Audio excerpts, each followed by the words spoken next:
So today we got Rob Litterst back on the show, the guy who knows about what you're charging before you do. He's running PricingSaaS, an AI platform that tracks every pricing move in SaaS. So when Slack changes the pricing at 2 a.m., Rob knows it, analyzes it, and posts about it. He writes Good, Better, Best, which is the definitive letter when it comes to pricing. And to know what's going on in SaaS, everybody reads it, including me. It's one of the best pieces out there. And last time he was here, he called bullshit on 90% of AI pricing strategies.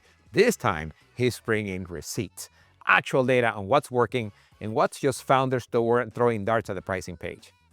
We're gonna dig into why most companies are leaving millions on the table and why pricing models are printing money. But most importantly, what can you do to your pricing today to increase revenue?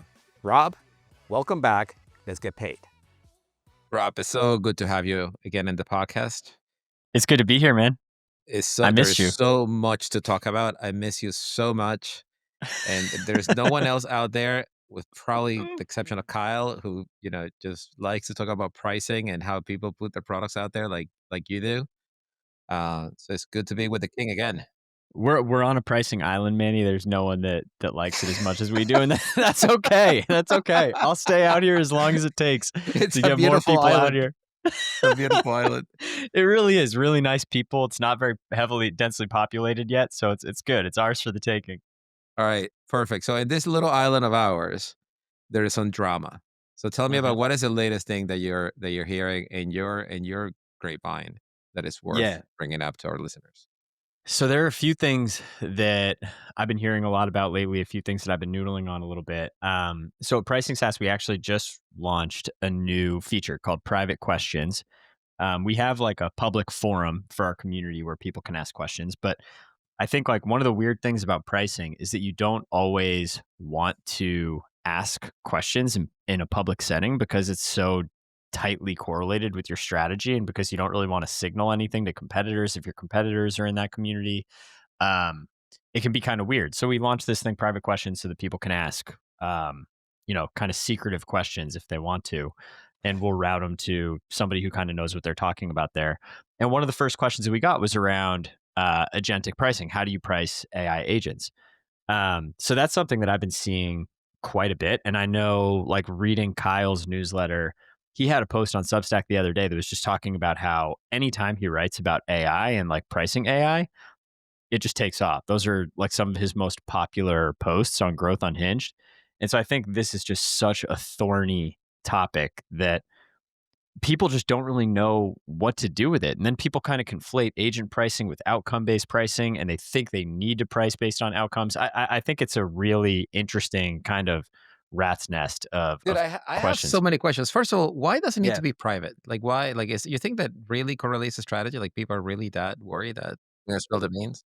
I think so. Like, but when we talk to people, I think there are like when people are asking pricing questions, even in our public forum, often they won't even tell you like what kind of a product it is. They won't really tell you what the market is. They try to keep it as vague as possible. And I think it's honestly like just how people perceive pricing. Like they just think that pricing is kind of like this special thing that they don't want to signal anything around. And so I really do think that that's part of the reason. Like I think one of the reasons that there isn't a big pricing community is because the pricing function is underdeveloped, obviously relative to things like marketing and sales and just functions that have and product, obviously things that have like way more people in them. So I think it's just kind of like the amount of people that study this thing is less. So I think that's one reason there isn't a huge pricing community. But I do think another reason is that folks just aren't super comfortable asking pricing questions to just anyone. They want to feel like they're talking to somebody that they can trust. They want to feel like they're asking it in a forum where it won't get out to one of their competitors and their competitors won't be able to tell their sales team, hey, XYZ is launching this new pricing, blah, blah, blah. We can start referencing that in our competitive conversations. You know what's kind of funny is that the sales team will find out eventually. Mm-hmm. They will win or lose a deal, and then in that process, they will ask, "Well, how do you get priced by my competition?" And they will find out, and then there will be a Totally. deck circulating around with your pricing strategy. So, like, this is a matter of time. There's no like advantage of knowing and not knowing. I just find it 100%. really interesting that that this is such a hard topic that it's like you're supposed to know, but you don't know. Like nobody knows. You know what I mean? Yeah. Yeah. It's also like it's like such a dark art is what I found. Like so many people think it like I don't necessarily think pricing is a dark art, but I think that the perception of pricing and packaging to most SaaS operators and builders is that it's kind of like this dark art. And like I think a lot of people are just kind of self-conscious about asking about it. Like they don't know what a stupid question is, or they don't know like, am I asking something that's too basic? And it's just because they don't really have a ton of context around pricing. So that's why we launched this thing, just to give people kind of like an easy way to ask a question that's kind of been in their notes app forever and give them quick answers. We can connect them to somebody in our network and help them out, hopefully. So that's kind of how we're thinking about it. But we're seeing a lot of questions around agents and outcomes and credits. Those are kind of like the big topics so far. So why are people conflating outcome-based pricing and agent pricing? Like they're not the same. Like, well, why do you think we are where we are now? Yeah, I mean, I think part of it is probably like driven by the success of Fin AI agent, the intercom agent that they launched. Mm, And just thinking that you kind of need to be outcome based to be a successful agentic product, right? They price by like successful resolution, obviously, customer support software. And so I think a lot of people are looking at that and they're thinking, well, this is kind of like how I need to charge if I'm offering an agent. So I think that there's like kind of blurred lines along that value spectrum. And it's like, what is consumption based pricing? Like where's the line between consumption based pricing and outcome based pricing? Where does an agent actually fall on that line? So I don't know, because I mean, like I think at the end of the day, an agent can do tasks for you. I don't think you necessarily need to charge yeah. for each independent task. Like I think you can do kind of a blanket fee. I covered the guys at Day AI a couple weeks ago, and they have kind Oh of a yeah, cool yeah. I, model. I I Yeah, just talked to Michael and and Christopher. yeah, yeah, yeah. Yeah, those guys are awesome. And I mean, so they helped build the HubSpot CRM. So I go way back with Peachy because we were in the kind of sales bullpen together at HubSpot like 10 years ago. And he moved over to the CRM team, built that out. Him and Christopher left HubSpot and eventually launched Day AI. And so they're building this kind of like AI native CRM. And I've been playing around with it, and it's super cool. They just recently launched their pricing model, which they're calling ergonomic pricing. Yeah. And basically what they're doing is they're charging kind of like a flat fee for a range of kind of like services that this agent can do for you, right? So it's kind of like a blend between like license-based pricing and then Yeah. outcome-based pricing. Like the outcomes are kind of built into the license. Yeah. And it's a really interesting way to think about it. As you need more functionality out of your CRM, you can kind of like add more agents. Basically, they have like a few different agents that you can pick from. Right. And I'm really curious to see where they go with it. But it feels like a solid kind of like middle ground between traditional SaaS pricing and Mm, where pricing is going towards agents and outcomes. yeah. And a way to kind of like dip your toes with agentic pricing rather than just going all in on outcomes and charging for successful meeting booked or whatever it might be. Right. Right. I also understand that because they are syncing the entirety of your inbox and the entirety of your calls and the entirety of your history with an account, their costs are quite high. Like they Yeah. are blowing through, Anthropic from Claude Opus Yeah. credits, tokens. So what would you think the margin impact is of what they're doing versus the way that they're costed? Yeah, I do not have that type of visibility, but I was wondering that. Like I was genuinely curious about how that would actually work. I think it depends how much activity each user is actually like how much each user is actually using their product. On a different note, I've been talking to a guy who's kind of building this like AI SDR product, and it's That's new. more That's yes. new. Yeah, yeah, yeah, totally. Totally. So it's more like this is like an AI it's like an AI account executive product. Like that's what he's going for. And like the whole thing that he's trying to do is basically like account based marketing research using Mm, AI, but that's yeah. really, really good. And it's just all about these prompts that he's feeding it and the kind of context that he's feeding it. And so he's charging on a credit model with like a number of kind of like packs for each kind of like research deep dive that you can do. And I actually think that makes sense because he has it highly, highly tied to like how much the AI actually costs. And so he knows like I think the worst that his margin can possibly be is like 60%. And that's if somebody Right. blows through everything and uses like the maximum of the credits.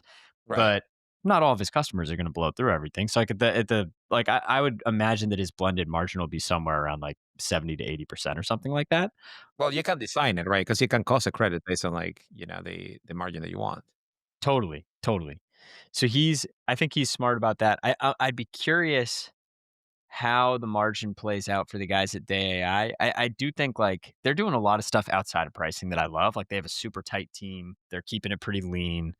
They're building kind of like slowly and methodically. They have the kind of like wait list thing going on, which I think probably tapers off a ton of usage. Like they're only letting people in like as needed kind of to use the product, Mm. and they're monitoring that usage super closely. Like I'm in the Day AI Slack with Michael, and he's like in constant communication with me around how I'm using the product. And so I think like what I'm getting at is like I think if they had a situation where their margin was just getting destroyed, I think they would know very quickly, and they would be able to kind of like right size that or have conversations to see if like signing up more agents makes sense, or kind of figure that out. But Yeah. yeah, it will be interesting to see for sure. So the part that is I talked to 3 or 4 companies in the space, Mhm. right? This is not a new concept. What I'm trying to wrap my head around, and I would love your take on this, is that I talked to an individual you probably know that was telling me that he looked at the AI's pricing. It looked really complicated. So he went the traditional seat model plus on credits. I'm like, great. Like it's fine if you don't want, if you don't think pricing is an innovation lever for you. But just be conscious of the fact that you're probably going to sell to startups. Mhm. And the startups have vastly fewer people than we did in the past. And everyone, like the whole like revenue per employee is a real thing, right? Yeah, And if you're charging per seat, and you don't have some other way to measure the value that you delivered, this is not a good situation, right? Like there's totally. a lot fewer people doing it. So what would you recommend to people that are in that space, which is probably the whole of SaaS right now? Yeah. I mean, I think like I've always been an advocate, even before like outcome based pricing, before credit models, all that stuff. I've always been an advocate for kind of like hybrid models that have both kind of like a license perspective and a consumption perspective. Yeah. Or even more fundamentally, like in a model that prices both on capabilities and consumption, like figuring out a way to kind of get both of those. So, like whether it's like a base fee for capabilities and then a kind of consumption variable fee, Yeah. and I would still advocate for that. And I do think credits are a really solid way to drive at that. And I think what you're saying is right though. I would be worried about seat based pricing going forward for that reason alone, because you are not going, like you can't really look. I think in the past seats have been kind of like an expansion lever for companies. I Right. don't think seats are an expansion lever anymore. I think you're right about that. I think that it's especially in like certain areas. Like I could totally see marketing teams shrinking, and other teams where AI is way more mature now, where it can do a lot more of the work. I think like if you're selling products into those markets, then seats are definitely not your expansion lever, and you need something to kind of replace that. And that's where I think credits could be helpful. I think outcomes obviously can be helpful, and where you just kind of like need something to go along with that kind of seat based or license based base, if that's what you have. Um, so I would agree with you there. I mean, I think that that trend is very, very real. And like everybody that I talk to who's like working on a startup right now, Yeah. myself included, is looking to stay super lean, contract out if absolutely necessary, and only hire full-time employees if we like really feel like we need to. Um, That's a model. yeah, That's a model. exactly. So you let me quote you. You predicted a revenue bloodbath in SaaS. Yeah. In our last conversation, and you've Uh-huh. been banging this drum for a little bit now. So, like, tell me, where are we in the blood count? Like, how many? Who is dead man walking? Who is about to be? Where are we on this transition? Who's transitioning? Yeah. Who's getting left behind? Yeah, so I think we're still early. I think it's going to take some time for like the AI native companies to kind of build steam and really start kind of capturing market share. But I think like the biggest thing that I'm seeing is I can do a lot of my job with AI now. And I know a lot of people are saying that in a wide range of industries. And so I think the bigger companies are going to move more slowly in this sort of thing because they can't like overcorrect all at once. But like, I would just be very surprised if like the biggest players in SaaS aren't, just like like they're not gonna hire as much as they used to, right? And like that whole thing, like it's not gonna happen all at once. Like maybe there will be layoffs, maybe there will be hiring pauses, like maybe there will be that sort of thing. Like I think that's definitely coming. Like I think teams are gonna get leaner. It's already started with some companies. So I think that's the first thing. But I think the other thing that like you and me were riffing on earlier that's like really, really interesting is just how we engage with software.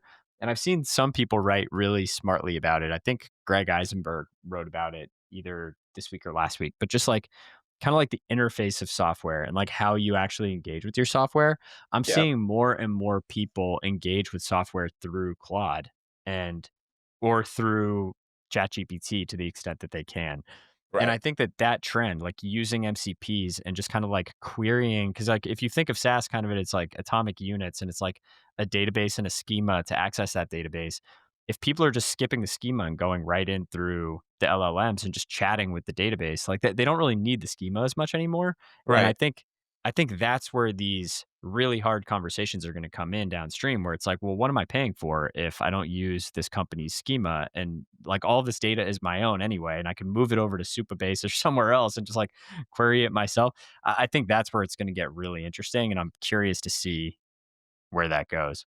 So who are the first casualties of this change? Because I tell you what, like I hooked up Claude to HubSpot. There's Hmm. never a reason to go back to HubSpot again. And look, it was a great product, but the interface is just, the 90s call and they want their their interface back. And it's Yeah. not it's not looking good. Yeah. I mean, I think like so as a HubSpot employee, I'm a company man. I do think HubSpot has a great product. I do think they have a lot going on. Like they know that I think they know that this is the case, right? Like I think they understand that like they need to be really nimble here and like they need to kind of play their cards right with this Yeah. trend. So they have the MCPs going. They have a super tight relationship with the team at Anthropic and OpenAI. Um, Dharmesh is building out agents.ai Agents, over yeah. in the corner. And I think like that's going to be really interesting. It's going to be interesting to see like how much of that kind of ends up in HubSpot and ends up kind of like taking over the traditional HubSpot product. But yeah, I think you're 100% right. I think companies in like the marketing, the productivity space, like task managers and stuff like that. Like I could see just not being as necessary as they used to be, especially if you're interacting with everything through Claude or through something else. Yeah. Like we were talking about Notion earlier. Notion to me would be a million times better if I could just use it through Claude like that. Like A I don't want to hundred, have to dude, search through. Yeah, 100%, a hundred yeah, percent. right. Like It's even and even even here, right? Like I like we're a Notion shop Hmm. unequivocally, and yeah, I just like the interface is just not me. You know what I mean? It's yeah, just a lot going on. And if I can just interface with Notion to Claude and like find out whatever I need, like that would be magical if it was just already in the MCP catalog. exactly. And I think like I don't know where Notion will go there. I don't know if they will make that happen or if they're going to try to push people into their app still. But I think like that's inevitably like people will build that integration if it doesn't exist, right? Like they will figure out ways to access Notion through Claude. Right. Um, so I totally think that that's where it's going for some of these products. Um, that really do rely kind of like on the schema to kind of get you in there and start using it. So yeah, it's kind of scary times. But you're a pricing guy. Okay, so will you Yeah, price that separately? Like, will you create a separate pricing SKU? I hate the word SKU because this is for yeah, but it's our okay. People hardware understand it. goods. It's got to Okay, meet the market where they so are. Yeah. 100%. All right, thank you for that. Uh-huh. So will you create a separate SKU for accessing my application through MCP, or is that bundle in is free, and why? So There is value. Yeah. there totally is. Yeah. And I mean, it's like, I think that could be an interesting model. I haven't really thought this through a ton, like that, like actually having a dedicated product that's just through the MCP. It's basically just like a API connection to your data, right? Like at the end of the Yeah, day. it's kind of like Zapier, right? You Um, charge more yeah, automation. That's an automation. right. Totally. Yeah. That's actually really interesting. I mean, I think you could have kind of like that same consumption-based pricing around automations or around searches or whatever it could be, and like some base level charge for access to your data if you wanted to do something like that. It's funny because I'm thinking about it through the lens of Notion, and Notion is such a cheap product to begin with, like not an expensive product, but like when I actually think about price points for this stuff, it's so low that like I don't even know if it would make sense. But yeah, I like that idea. I think especially if you're talking about, a company like HubSpot where your ACVs are a lot higher than Notion, Right. and you have a lot of people who are using the product for a million different things. Like that's actually a really interesting idea, I think. Like the ability to access HubSpot through Claude and, you know, Right. exclusively access it through Claude, right? And like not have like any of those dashboards built out in HubSpot. So what else are you hearing in these private channels? Yeah, we're hearing a lot about we're getting questions about credit models, and we're getting questions about agent pricing. So right up your alley. I think Yeah. it's interesting just because like these are totally different questions than we would have gotten if we had released this a year ago. Like a year Interesting. ago, I think we'd still be getting questions around like usage-based pricing primarily. That was kind of Right. like, still the big thing that people were wondering about. Just the idea that we're getting these questions and the people that are asking these questions aren't at like cutting edge AI companies. So it's clear that there's kind of like a trickle down effect of like people are actually getting this and like starting to ask it from, kind of like your mom and pop, your mom and pop SaaS company, Interesting. So which so is this is super, coming super from interesting. traditional SaaS, how to price our agents. Totally. Totally. Yeah. And it's like, Interesting. yeah, like not necessarily companies that you would think are like on the cutting edge, which is interesting to me. I think people are asking smarter pricing questions. They're having smarter pricing discussions. Right. Um, the interesting thing about all this, like, I think so many companies have been like noodling on how to blend license pricing and consumption pricing over the last few years. Like maybe some of them have, maybe some of them like haven't really made that full jump. I could totally see a lot of companies just kind of jumping straight from like licenses to like a credit model or like outcome based pricing or something like that, and Yeah, and yeah, just yeah. completely jump that. Like I remember hearing something about like in China they just like completely jumped to mobile, right? Like they totally like jumped the desktop, I think, and went straight to mobile, and so they're all like hyper mobile native. And it was just the way that the technology kind of permeated in China. I could see something a really weird analogy, but like I could see something like that kind of happening in SaaS, where a lot of these companies who have just been kind of fumbling around pricing and not necessarily like committing to a consumption model Yeah. end up just jumping into a new kind of credit model or um, like outcome based model because of So what's so happening now. you know what's really interesting? So little hot tip for you. So Hmm. I was at an event last week, and it turns out this is not announced, but Intercom just raised a round. Wow. Yes, wow is right. And it was premised completely on the growth of Fin. So Hmm. they look at the whole pie and they said, look, this area of the business is growing real fast. And that thing is Yeah, worth underwriting. That thing is worth, some amount, right? That is a totally. premium over the current pricing. And, the regular SaaS model that was just like, that's not going to work. And eventually everything migrates over to outcomes.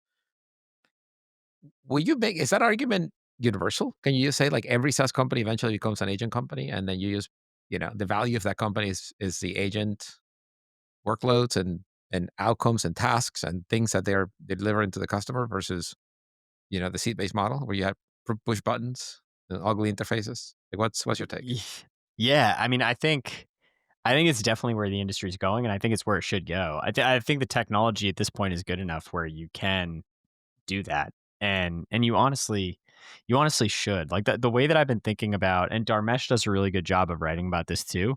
But like another thing that we've been hearing a lot about are professional services. Like people have been asking us a lot, like how do we bundle professional services with what we're doing?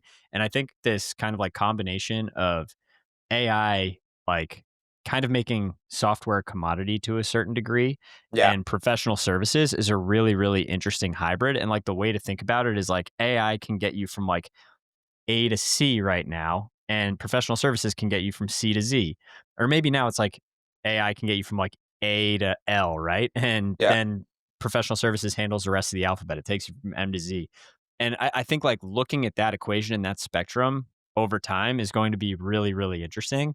because inevitably AI is going to eat up more and more of the workload and going to be more and more capable. I think Dharmesh just recently wrote about how Moore's law for AI agents is actually shorter. I think Moore's law was that the computing power doubles every 2 years, or I might be misstating that, but what he's saying is that AI agent capabilities double every 7 months. So it's way faster. And so I think like these Interesting. cycles are going to happen super, super fast. And over time, AI is just going to take on more and more of the workloads. And so if you're not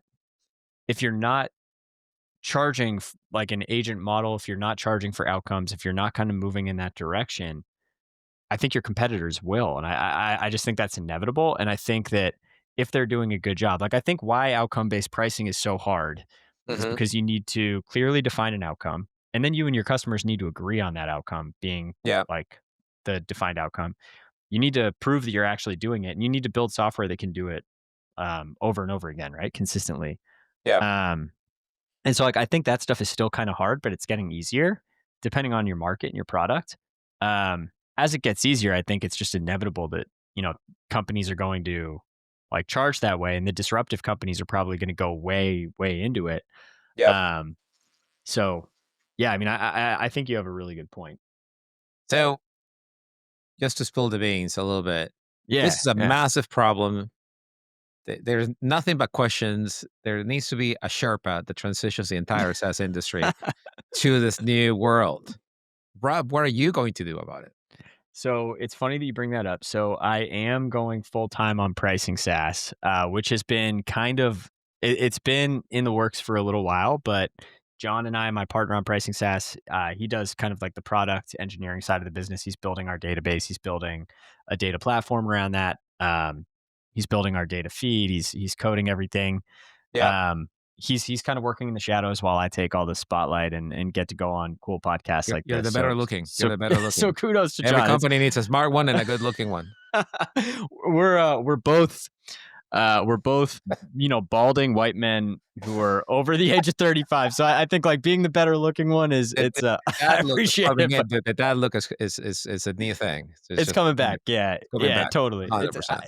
I actually feel good for my son because I feel like by the time he's my age, they will actually have a cure for baldness. But it's inevitable that his hairline is definitely going to go the way of mine and my dad's. But I am going full time on pricing SaaS. I couldn't be more excited. I think to your point, pricing and packaging is just becoming a bigger piece of the puzzle, and people are starting to recognize it. I think I worked at Profitwell for 3 years from 2018 to 2021. I think Patrick Campbell did a really, really good job of kind of educating the market around the importance of pricing and packaging. Yep. I think people now understand how important it is, and it's gotten way more important over the last few years. And you guys have seen this with a front row seat because of the advancements in AI. And I think people recognize that, but they still don't really know what to do. And it's still a function that falls between all of the big kind of executive departments. And so it ends up being this thing that nobody truly owns, especially if you're in like a startup or scale up. And so Yeah. what we're trying to do is be a place where people can go to learn more and get a better understanding of how they should be approaching it. So love working with companies like you guys who are on the cutting edge of agents and on the cutting edge of pricing in that space. So um yeah, I think we're both kind of like centered in on a really important lever for the future of SaaS for sure.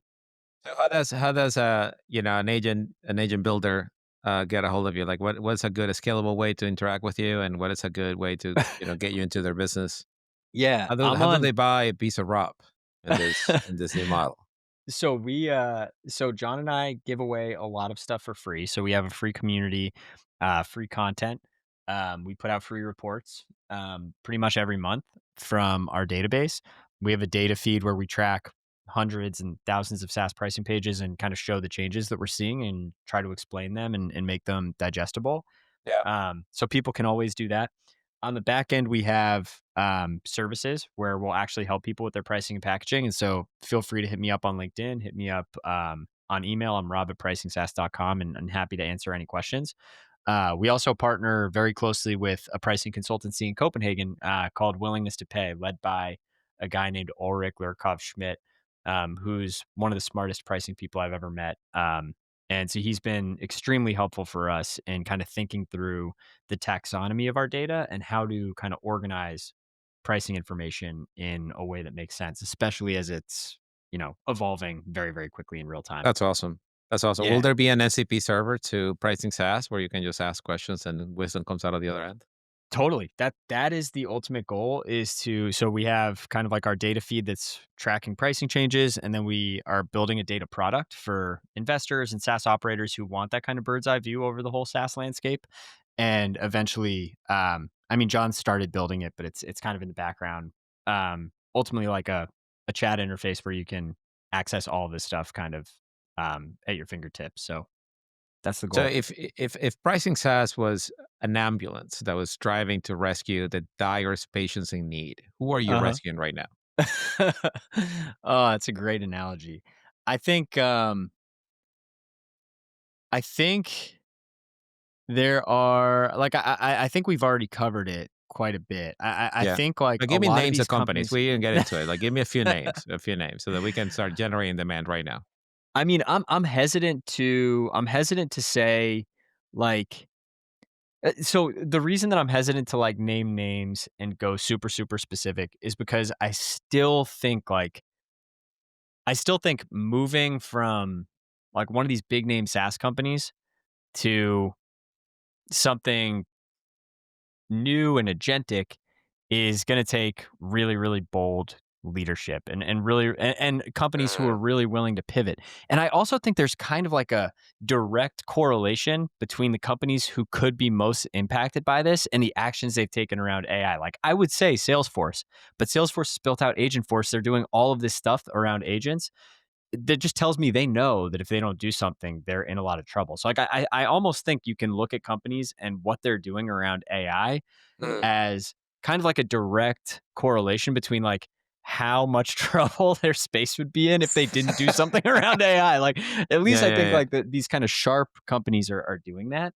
And where But are we in the spectrum of like window dressing to fundamentally change your business model? Because you know where that this whole thing is, lots of marketing, very little, substance, yes, all the way to yeah, like my business is not completely agentic. yeah. I think it's like very real, and I mean, I think it kind of depends on what you are doing, and I still think like the critical skill that people don't understand or like Kieran Flanagan, who's also on the HubSpot marketing team, has written about Yeah, he's context famous. engineering. He's Yeah, yeah. amazing, yeah. So like so everybody talks about prompt engineering. With like engineering is obviously super important, but context engineering is equally important. Like what you feed the models is super important. I still think the people that aren't figuring out how to use this stuff to get actual work done are missing one of those two pieces. Either they could be feeding it better information, or they could be prompting it more efficiently or with Interesting. better skills. So I think like I've seen my workload and workflow completely change with the use of LLMs, and I know a lot of my marketing team has as well. Um, and I think like if you look outside that, like I see kind of like varying posts on LinkedIn all the time. Some people saying they're doing everything with AI. Some people saying they can't do anything with AI. Um, I would say it probably comes down to those two fundamental skills. Um, but I definitely think it's real. Like, I don't think it's window dressing. I think, like, the smart companies are moving in that direction already, and it's gonna be very real very soon for those where it's not yet. All right, Rob, I'm gonna try this one more time. Give me Yeah. 5 companies that urgently need your services right now, and they may or may 5 not know it. companies that urgently need our services right now. So I think, like, any product that feels like somewhat commoditized, I think, is a company that we could definitely work with. So I think like something like Miro, that's like a whiteboarding app. Like Yeah. I think Miro is something that, pricing could be a big lever for them. Um, and would love to work with them on that, would love to help them out there. I think email is one of those spaces where, it's kind of a commodity at this point. There are a lot of marketing and automation platforms. There are a lot of email services.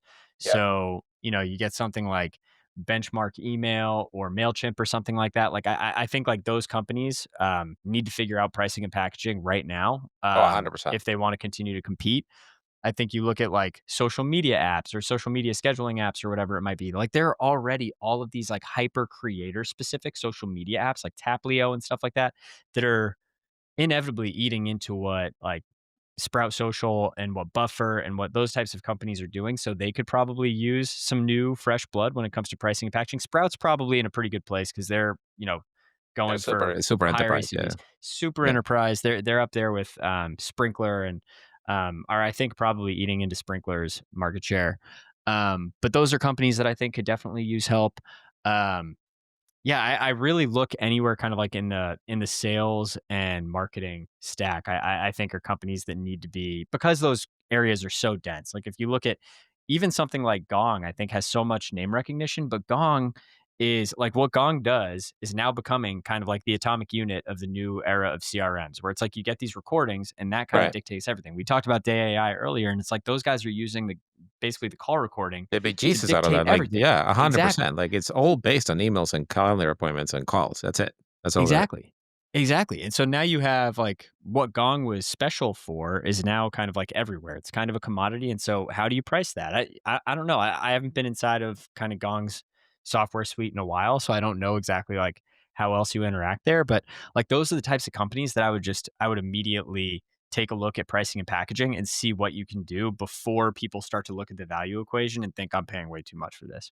Yeah. No, no, I love that. All right. Last question. Yeah. Hot one. Vibe marketing. Uh-huh. Fat or reality? So here to Vibe stay. marketing. It's already said it just a fat. Yeah, I mean, I think, so how do you define vibe marketing? That's the first Oh, question. 'Cause I was going to ask you. So what's your yeah. definition of vibe marketing? So I've heard like, so Alex Lieberman was talking about this with Kip and Kieran on their podcast. And I think the way he defined it, I forget exactly how he defined it, but I think like this idea of just kind of honing in on a moment and just like letting things rip and like shipping a campaign like quickly and interestingly to see if it can blow up is kind of the idea. Like whether that's using Lovable to like build some prototype for something, or you know, whether it's like product based marketing or whatever it might be. um I think it's generally here to stay. I mean, I think like marketing is in a very stagnant place right now, in my opinion, at least Oh, like for most 100%. of I agree. SaaS. Like Yeah. it's like Totally agree. very, very stagnant. People aren't really going outside the box often. So when they do, you notice it and it's awesome. Like what Astronomer just did, they hired Gwyneth Paltrow to basically like answer their, like that was genius. That was absolutely genius. Like you got to do stuff like that, Oh, dude, that especially was in a time of so good. crisis. So good. It's so good. So like um And you when know, it's people do funny. that, There's not a whole lot of dissecting. It's just good. yeah, Full yeah. stop. At the end. Exactly. Yeah, there's, and like who cares about attribution at that point? It's like they just nailed it. Yeah, it's beautiful. Um yeah, I mean I love the vibe marketing concept. I think Tom Orbach has a great Substack. He doesn't call it vibe marketing, but his Substack marketing ideas. That guy Mm. just has he's like the head of growth at Wiz, and that dude just has so many cool ideas around marketing and is like a rapid experimenter in that phase. And I think the way, like I actually have an AI agent that I've programmed to like digest a campaign that we're thinking about, read through Tom's book, and then spit out 5 ideas for like, which is like That's it that's shows like amazing. how uncreative I am, but like it's kind of like my attempt to try to get like a fresh idea here or there out of some of the things we're trying to do. Um, I love that. Is that your I think vibe it's here to marketing stay. agent? Yeah, exactly. My vibe marketer, exactly. That's awesome. That's awesome. Well, Rob, it was so good to see you again. It was Always, man. always a treat to talk to you. I'm so excited for you and your new journey. Thank you, You're man. launching on your own. Back to being small. Love it. So excited. Thank you, Best of man. luck to you. Let's go save the world. I appreciate it, man. Let's do it. Let's be the Captain Planet for pricing and put it together and, and save the world. 100%. All right, man. Have a good one. Good to see you. Thanks, man. You too, man.